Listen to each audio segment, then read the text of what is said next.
Assalamualaikum warahmatullahi wabarakatuh. Waalaikumsalam warahmatullahi wabarakatuh. Selamat pagi anak-anak ibu. Pagi, Bu. Bagaimana kabar pagi hari ini? Alhamdulillah baik, Bu. Baik, sebelum kita mulai pembelajaran, ibu minta rapikan tempat duduknya terlebih dahulu.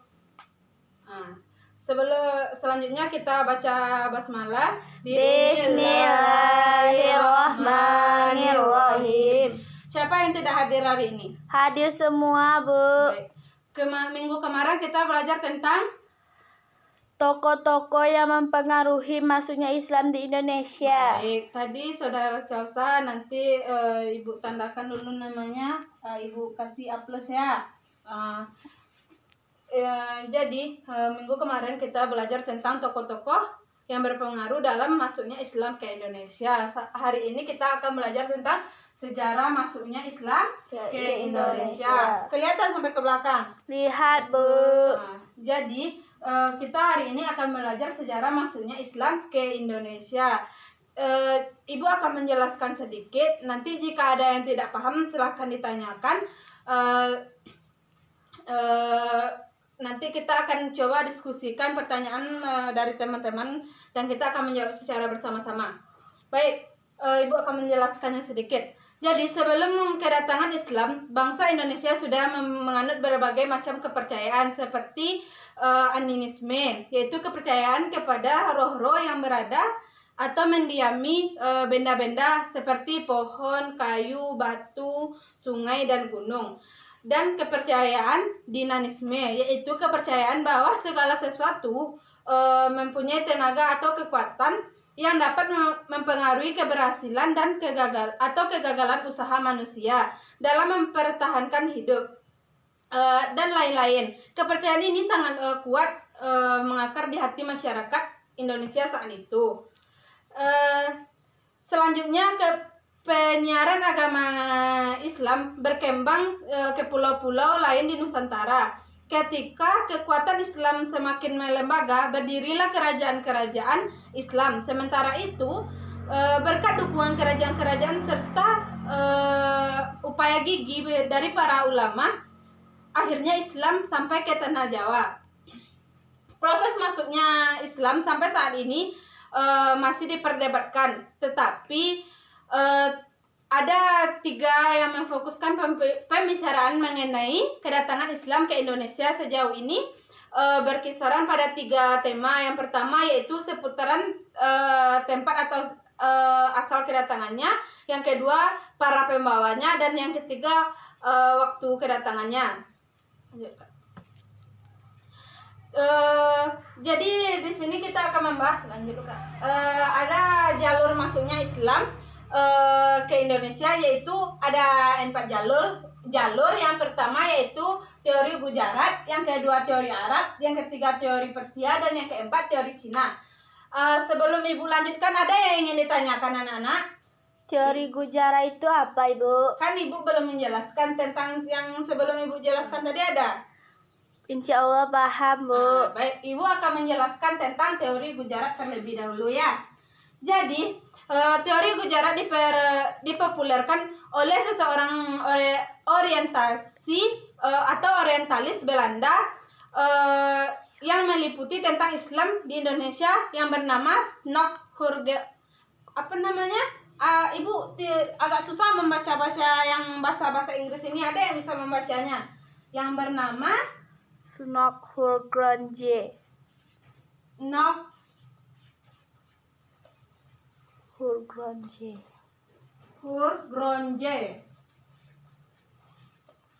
Itulah orang yang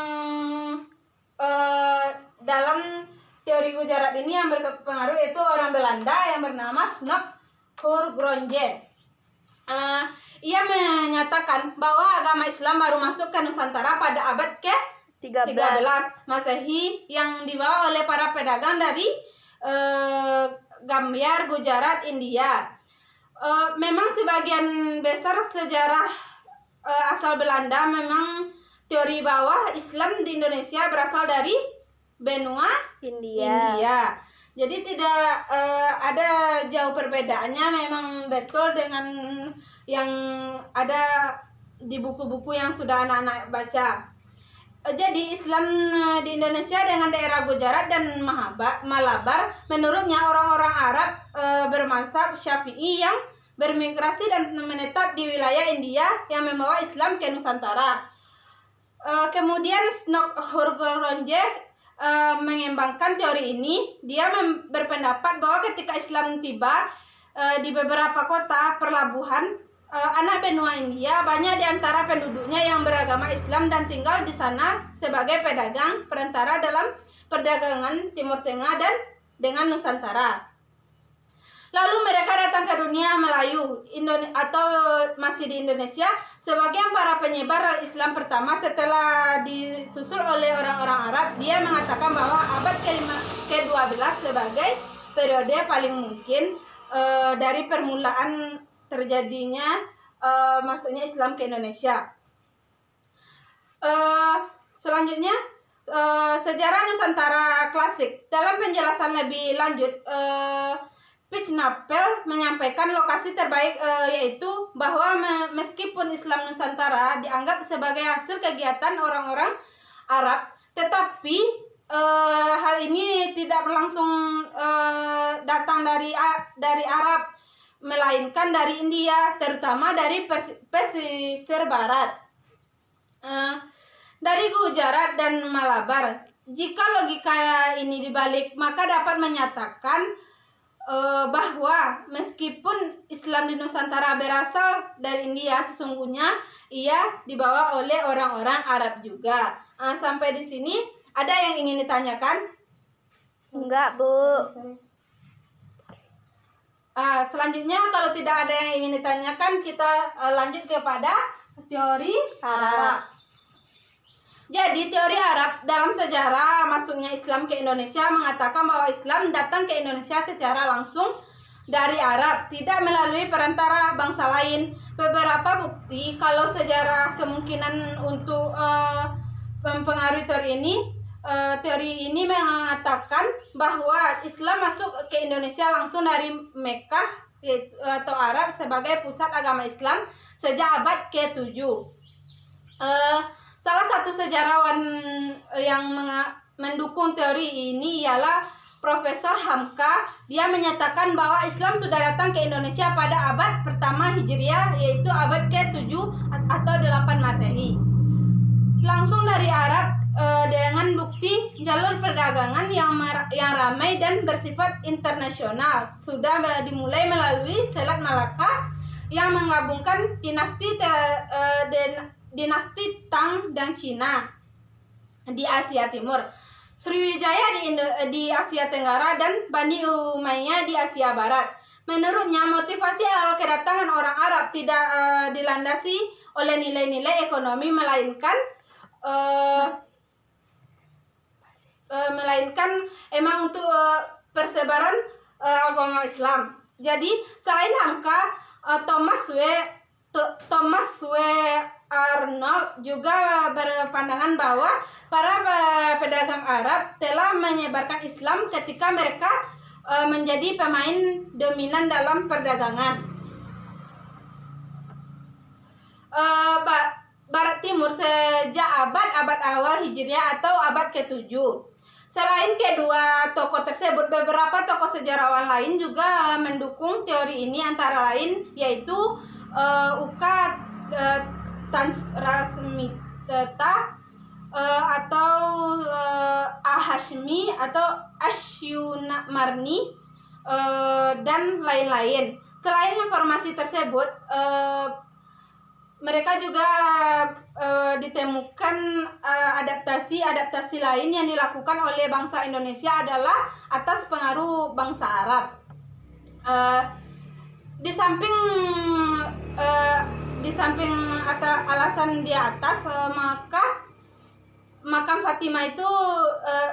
Fatimah binti Maimun di lereng Jawa Timur semakin menguatkan teori ini. Fatimah binti Maimun bin Hibatullah adalah seorang perempuan beragama Islam yang wafat pada hari Jumat 7 Rajab 1475 Hijriah atau 2 Desember tahun 1082 Masehi.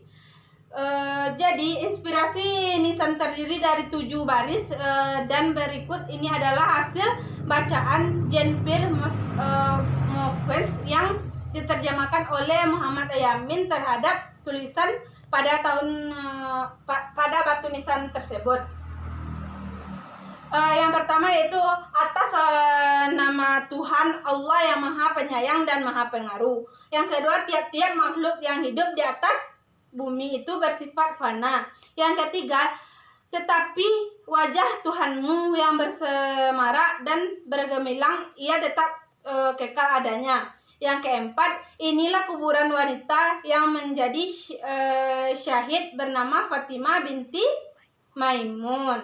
Yang selanjutnya, putra Hibatullah yang berpulang pada hari Jumat ketika 7. Dan selanjutnya sudah berlewat bulan Rajab dan pada tahun 495. Selanjutnya kita masuk kepada teori Persia. Pada teori Persia, sebelum Ibu lanjutkan, ada yang ditanyakan tentang teori Gujarat dan teori Arab? Insya Allah tidak, Bu. Jika tidak ada, Ibu lanjutkan kepada teori Persia. Jadi teori Persia, pencetus dari teori Persia ini adalah Hussein Persia.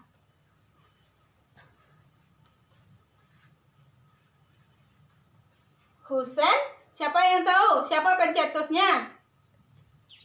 Raja Janingrat. Raja Ningrat. Ya, itu adalah pencetus dari teori Persia. Teori Persia lebih menitik beratkan tujuannya pada aspek kebudayaan yang hidup di kalangan masyarakat Islam Indonesia yang dianggap mempunyai persamaan dengan Persia.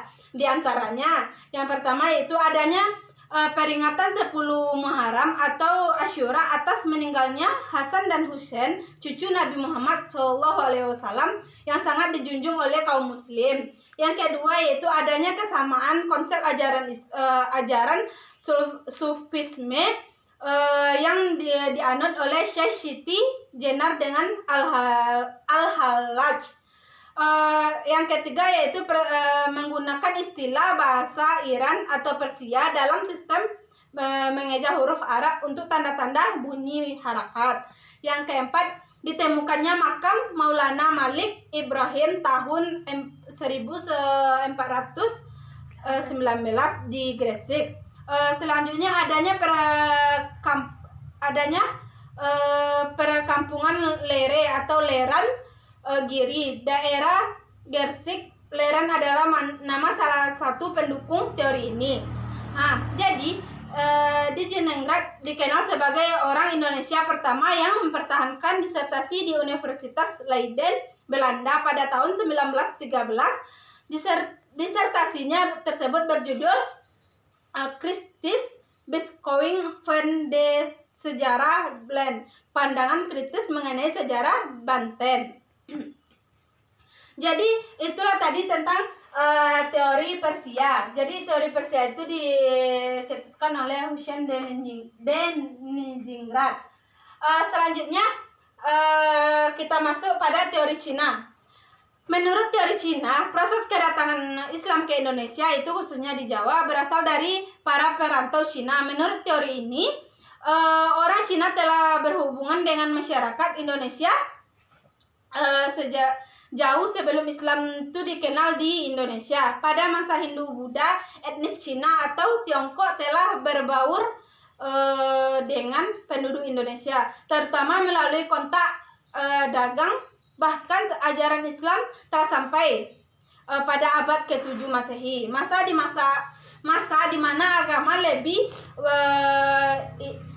mana agama ini baru berkembang. Teori Cina didasarkan pada sumber luar negeri atau kronik maupun lokal, yaitu badat atau hikayat.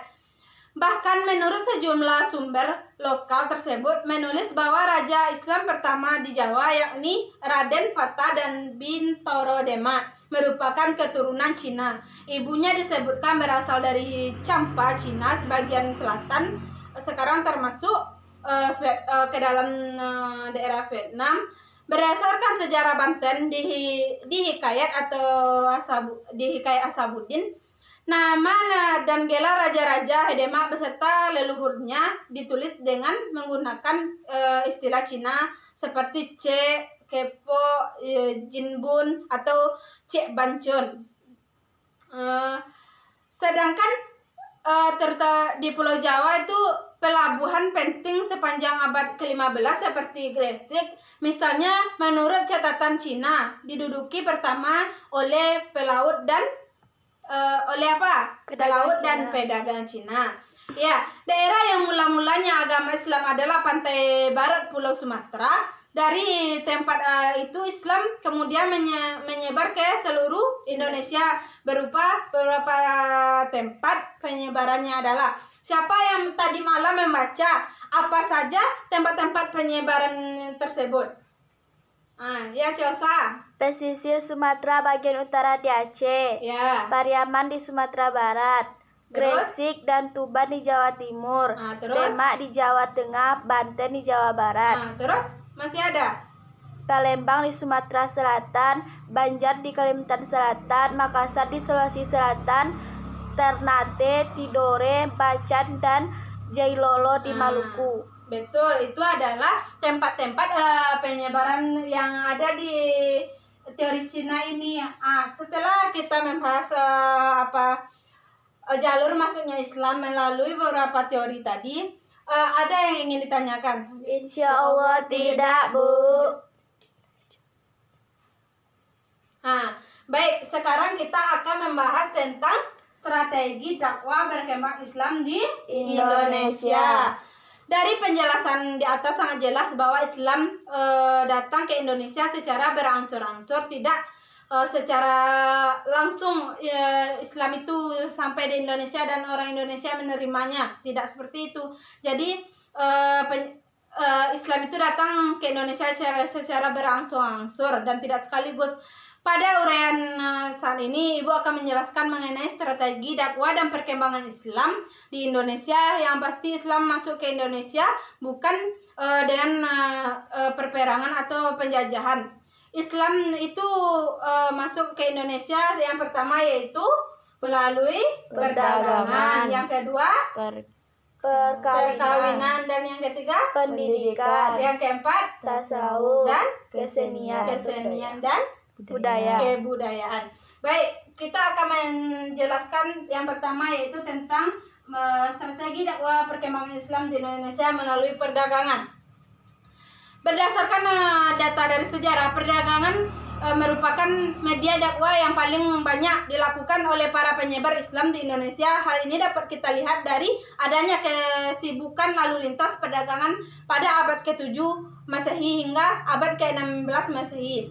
Jalur ini dimungkinkan karena orang-orang Melayu telah lama menjalin kontak dengan orang-orang Arab, apalagi setelah berdirinya kerajaan Islam seperti Kerajaan Islam Malaka dan Kerajaan Samudra Pasai di Aceh. Maka makin ramai pula para ulama dan pedagang Arab datang ke Nusantara atau Indonesia.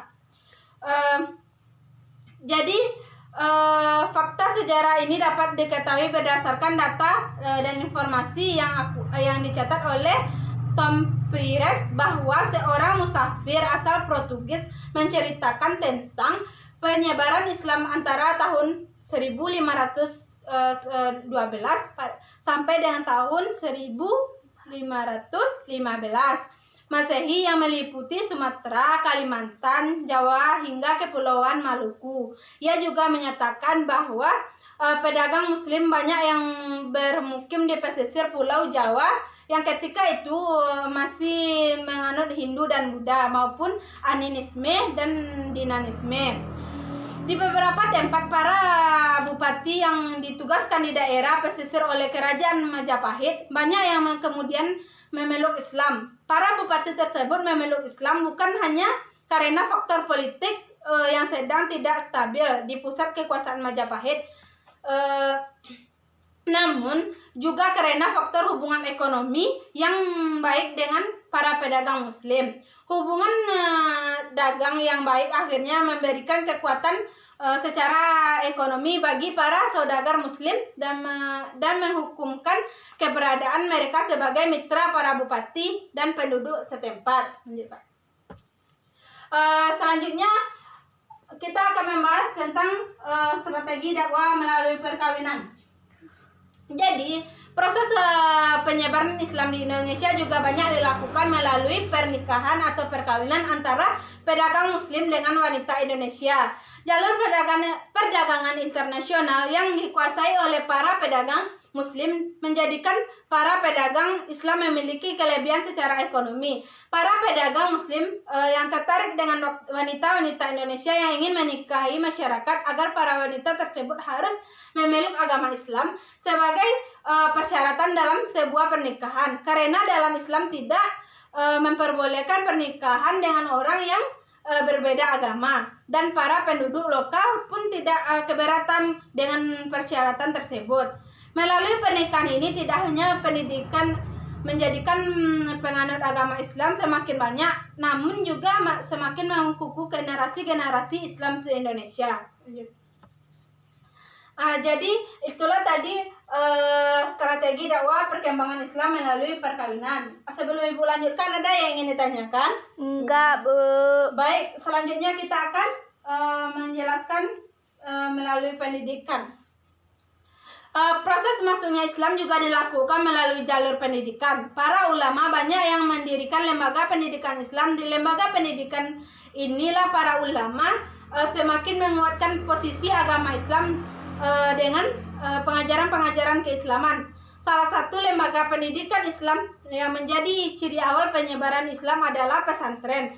Istilah pesantren digunakan untuk memajukan lembaga pendidikan yang banyak digunakan oleh ulama di Jawa dan Madura. Sementara di Aceh dikenal dengan nama Daya, dan di Minangkabau dikenal dengan istilah surau. Awalnya pesantren Daya atau surau adalah tempat kegiatan keagamaan yang kemudian berkembang menjadi suatu lembaga tempat kegiatan pendidikan. Bahkan dalam catatan Howard M, salah seorang pengkaji keislaman di Indonesia, menjelang abad ke-12, pusat-pusat pendidikan di Aceh, Palembang, Sumatera, Jawa Timur, dan Goa, Sulawesi, pesantren atau Daya telah banyak menghasilkan tulisan-tulisan penting dan menarik bagi santri untuk belajar. Sebagai sebuah lembaga pendidikan Islam, pesantren tidak mengenal perbedaan status sosial antara yang satu dengan yang lain. Jadi tidak ada yang membedakan kalau ini anak raja, ini anak cuma anak pembantu, ini anak pesuruh, tidak ada yang membeda-bedakan. Itu tadi melalui pendidikan juga. Selanjutnya melalui tasawuf. Ada yang tahu apa tasawuf? Enggak, Bu. Jadi melalui tasawuf ini, para pelaku tasawuf atau sufi umumnya adalah pengembara. Mereka dengan sukarela mengajar penduduk lokal tentang berbagai hal. Mereka juga sangat memahami persoalan para penduduk lokal dari berbagai sisi. Para sufi memiliki sifat dan budi pekerti yang luhur sehingga memudahkan mereka bergaul dan memahami masyarakat. Mereka memahami masyarakat problem kemiskinan dan keterbelakangan, sekaligus juga memahami kesehatan spiritual masyarakat. Mereka juga memahami hal-hal magis yang digandrungi masyarakat penganut paham animisme dan dinamisme saat itu. Hal ini menjadikan para sufi maupun melihat celah yang dapat dimasuki ajaran-ajaran Islam dengan tasawuf. Bentuk ajaran Islam yang disampaikan kepada penduduk pribumi dapat dengan mudah masuk ke dalam pikiran mereka. Jadi kan mereka di sana masih menganut ajaran animisme dan dinanisme. Jadi di sana para sufi itu atau tasawuf itu mudah memasukkan ajaran-ajaran Islam. Nah, selanjutnya itu tentang kesenian atau kebudayaan atau budaya. Strategi dakwah perkembangan Islam di Indonesia melalui kesenian atau budaya ini, para tokoh penyebaran Islam mengajarkan Islam menurut bahasa dan adat istiadat masyarakat setempat. Sebagian besar nama-nama mereka telah melegenda, seperti Wali Songo. Penyebaran Islam melalui kesenian dan atau budaya termasuk ke dalam yang paling banyak mempengaruhi masyarakat seperti wayang, sastra, dan berbagai kesenian lainnya. Pendekatan jalur kesenian dilakukan para penyebar Islam untuk menarik perhatian masyarakat sehingga tanpa terasa mereka pun tertarik pada ajaran-ajaran Islam. Misalnya Sunan Kalijaga adalah tokoh seniman wayang. Ia tidak pernah meminta bayaran dan dalam pertunjukan seninya, tetapi ia meminta para penonton untuk mengikuti pengucapan kalimat syahadat. Jadi secara tidak langsung ketika penonton sudah mengucapkan kalimat syahadat, mereka sudah masuk agama Islam. Meski sebagian cerita wayang masih dipetik dari cerita Mahabharata dan Ramayana, tetapi dalam cerita itu disisipkan ajaran-ajaran nama-nama pahlawan Islam. Selain wayang, bentuk kesenian lain yang dijadikan media islamisasi adalah sastra, hikayat, babat, dan sebagainya. Jadi selanjutnya itulah tadi strategi dakwah perkembangan Islam ke Indonesia. Yang terakhir kita akan membahas tentang fase perkembangan Islam di Indonesia. Yang pertama yaitu fase kesulitan. Kesultanan. Ya, bagus. Berarti tadi malam membaca. Yang pertama yaitu fase kesultanan.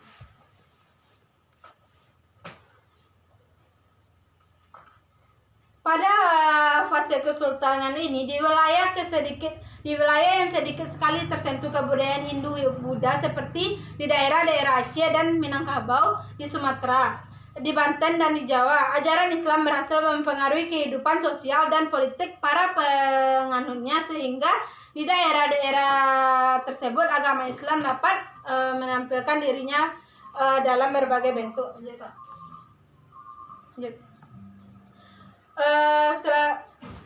Dengan adanya keberagaman kelonggaran dalam proses penyebaran Islam tersebut, para petinggi dan penguasa kerajaan semakin tertarik memeluk agama Islam. Jadi yang kedua yaitu masa penjajahan. Masa penjajahan. Jadi pada masa penjajahan ini, di tengah proses transformasi sosial yang relatif damai antara penyebar agama Islam dengan para penguasa dan masyarakat lokal, datanglah pedagang-pedagang barat yaitu Portugis, kemudian Spanyol, disusul oleh Belanda dan Inggris. Tujuannya adalah menaklukkan kerajaan-kerajaan Islam di Indonesia dan di sepanjang pesisir Kepulauan Nusantara. Pada mulanya mereka datang ke Indonesia hanya untuk menjalin hubungan dagang karena Indonesia kaya akan rempah-rempah, tetapi kemudian mereka memonopoli perdagangan tersebut dengan menjadikan tuan bagi bangsa Indonesia. Dan sejak kedatangan Horronce yang ditugasi menjadi penasihat urusan pribumi dan Arab, pemerintah Hindu Belanda lebih berani membuat kebijakan mengenai masalah Islam di Indonesia. Lalu ia mengemukakan gagasan yang dikenal dengan politik Islam di Indonesia. Dengan politik itu lalu membagi masalah Islam dalam 3 kategori. Yang pertama, siapa yang tahu? Ayah Chelsea. Bidang agama murni atau ibadah. Ya, yang kedua, bidang sosial kemasyarakatan. Yang keempat, yang ketiga, politik. Jadi Itu tadi ada beberapa pembagian kategorinya. Adapun dalam bidang sosial kemasyarakatan, pemerintah kolonial Belanda memanfaatkan adat kebiasaan yang berlaku di masyarakat sehingga pada waktu itu dicetuskan teori untuk membatasi pemberlakuan hukum Islam, yaitu teori reseptik yang dimaksudnya adalah hukum Islam.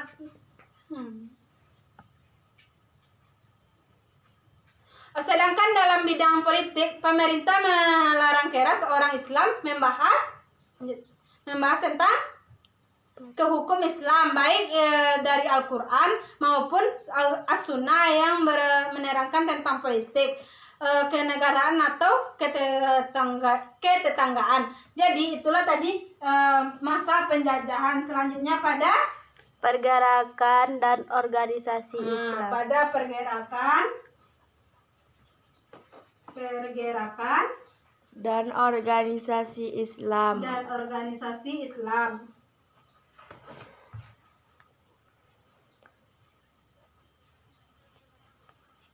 Jadi pada pergerakan dan organisasi Islam, akibat dari resep politik Islam, Snokhorgrondje menjalang permulaan abad ke-11, umat Islam Indonesia yang jumlahnya semakin bertambah menghadapi 3 macam perkelakuan dari pemerintah Hindia Belanda, yakni politik devise et import, politik penindasan dengan kekerasan, dan politik menjinakkan melalui asosiasi.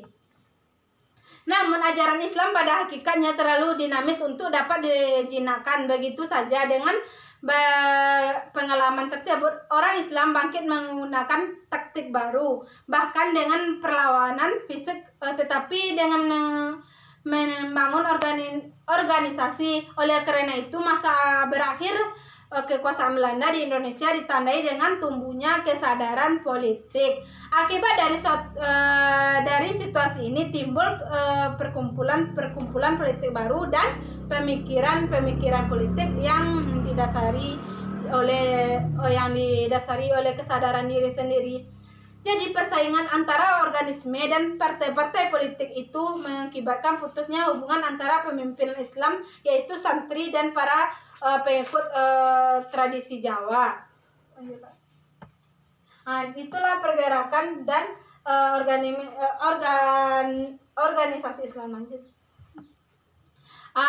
Selanjutnya perkembangan Islam di wilayah Nusantara. Perkembangan Islam di wilayah Nusantara.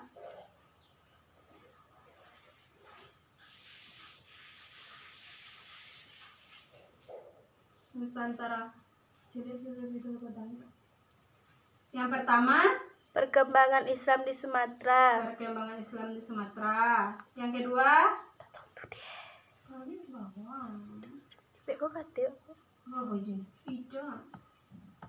yang kedua, perkembangan Islam di Kalimantan. Yang ketiga,